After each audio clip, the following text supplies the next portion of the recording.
ইমাম মালিক রাহমাতুল্লাহ আলাইহি বলেছেন, মা লাম ইয়াকুন দীনান ফি জামানি সাহাবা লাম ইয়াকুন দীনা ইলা ইয়াউমিল কিয়ামা। সাহাবায়ে কেরামের যুগে যা দিন ছিল না, কিয়ামত পর্যন্ত তা কোন দিন হবে না। হবে কোনদিন দিন? হবে কোনদিন সেটা দিন হবে না। সেজন্য আপনার আমার উচিত হবে ফিরে আসা সেদিকে যেদিকে সাহাবায়ে কেরাম ছিলেন, যেই সাহাবায়ে কেরাম সম্পর্কে আল্লাহ তাআলা যাদের প্রশংসা করেছেন।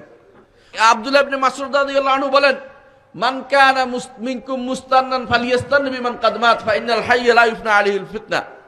যারা মারা গেছে সাহাবায়ে কেরামের যদি অনুসরণ করতে পারো তাহলে তোমরা সত্যিকার অনুসারী বিবেচিত হবে। কারণ জীবিত মানুষের ফিতনার কোনো জীবিত মানুষের ফিতনা থেকে মুক্ত হতে পারে না। মরে গেছে, দিন নিয়ে কবরে চলে গেছে, এই মানুষগুলো সাহাবায়ে কেরাম, তাদেরকে অনুসরণ করে চলো।